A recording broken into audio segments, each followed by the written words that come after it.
நீ இப்போ மொபைலில் பார்த்துக்கிட்டு இருக்க, அந்த மொபைல் உன்னை பாரு பாருன்னு சொல்லிக்கிட்டே இருக்கு.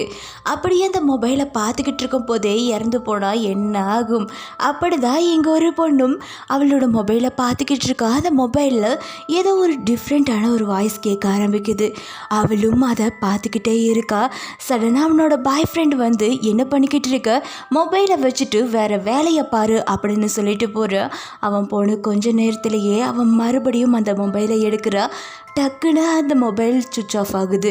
அவளும் சார்ஜ் போட்டுட்டு போய் அவளோட வேலையை பார்த்துக்கிட்டு இருக்கா. அங்கே நோட்டிஃபிகேஷன் வர ஆரம்பிக்குது. அவளும் அந்த மொபைலை பார்க்க ஆரம்பிக்கிறா. அந்த மொபைலை காலையிலிருந்து பார்த்துக்கிட்டே இருக்கா. அப்படியே ஒவ்வொரு நாளாக போகுது. அவளோட பாய் ஃப்ரெண்டும் 2 நாள் கழித்து வீட்டுக்கு வந்து பார்க்குறா. அங்கே அவள் இறந்து போய் கிடக்கிறா. என்னோட எக்ஸ்ப்ளனேஷன் உங்களுக்கு பிடிச்சிருந்தா ஒரு சின்னதாக ஒரு லைக் பண்ணுங்கள், சப்ஸ்கிரைப் பண்ண மறந்துடாதீங்க.